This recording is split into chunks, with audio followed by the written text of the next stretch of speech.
Akibat orang-orang yang menunda ibadah sholat itu atau orang yang lalai dalam ibadah sholat itu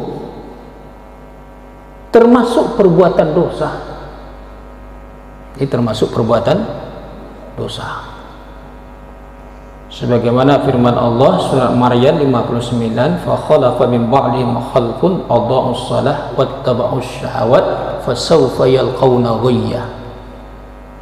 Akan datang suatu generasi di belakangku, generasi yang lemah, kata firman Allah, ya. Bagaimana generasi yang lemah itu? Adha'us shalah, yang menganggap enteng ibadah salat, meremehkan, melalaikan ibadah salat. Nah, jadi salat perintah sudah datang, panggilan Allah sudah masuk, ya. Tidak dalam keadaan kondisi-kondisi tertentu ada halangan-halangan secara syar'i yang dibenarkan, ya sengaja menunda-nunda, maka itu termasuk perbuatan dosa. Kemudian yang ketiga, akibatnya berbahagia. Akibat orang yang menunda ibadah sholat itu adalah ia termasuk kelompok atau golongan orang-orang yang merugi nanti. Jadi di yaumil akhir ada dua kelompok. Yang pertama orang yang beruntung, yang kedua orang yang merugi. Jadi orang yang lalai menunda-nunda ini termasuk kelompok orang-orang yang merugi. Dasarnya firman Allah surat Al-Munafiqun ayat 9. Ya ayyuhalladzina amanu la tulhikum amwalukum wa auladukum an zikrillah. Wahai orang-orang yang beriman, jangan gara-gara hartamu, jangan karena anak-anakmu melalaikan kamu daripada mengingat Allah. Wa may yaf'al dzalika fa ulaika humul khasirun. Siapa yang berbuat demikian, mereka itulah termasuk golongan orang-orang yang merugi. Khasirun. Jadi orang yang melalaikan ini nanti kelompoknya adalah orang-orang yang merugi.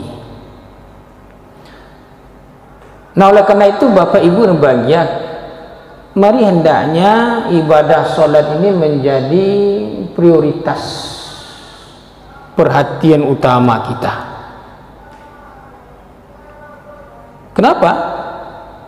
Karena betapapun luar biasanya ibadah kita, sehebat apapun amal ibadah kita yang lain,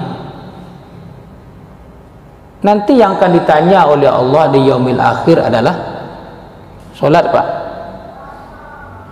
Ibu. Sholat awwalu ma yuhasabu bihil abdi yaumal qiyamati sholat. Amal yang mula-mula nanti dihisab di hari kiamat itu adalah sholat. Fa in saluhat salahu sairu amalihi. Kalau salatnya itu baik, maka baiklah seluruh amal perbuatannya. Wa in fasadat fasadu sairu amali. Kalau salatnya itu rusak, jeleklah seluruh amal perbuatannya. Nah, jadi ibadah kita nanti di yaumil akhir ditentukan oleh ibadah salat itu. Oleh karena itu maka hendaknya menjadi perhatian utama kita ibadah sholat itu. Dan bahkan para ulama mengatakan, ya, para ulama mengatakan tidak ada yang bisa menggantikan ibadah sholat ini. Ya, tidak ada ibadah yang bisa menggantikan ibadah sholat ini. Satu-satunya yang bisa menggantikan ibadah salat itu adalah qada. Jadi walaupun banyak ketiwa Pak, baik Pak awak ratusan juta bahkan 1 miliar, tidak bisa menggantikan ibadah salat itu. Kata para ulama, yang bisa menggantikan itu hanya qada. Apa itu qada? Diganti salat Pak. Karena itu para ulama berbahagia mayoritas mengatakan qada itu wajib Pak ya Bu. Imam yang 4 Hanafi, Maliki, Syafi'i, Hambali wajib diqada solat awak nan tinggal-tinggal tu Bu. Ambo waktu kita apa perbagia pernah mencalik Pak Wu ambo solat dah solat zuhur sampai rakaat sudah tu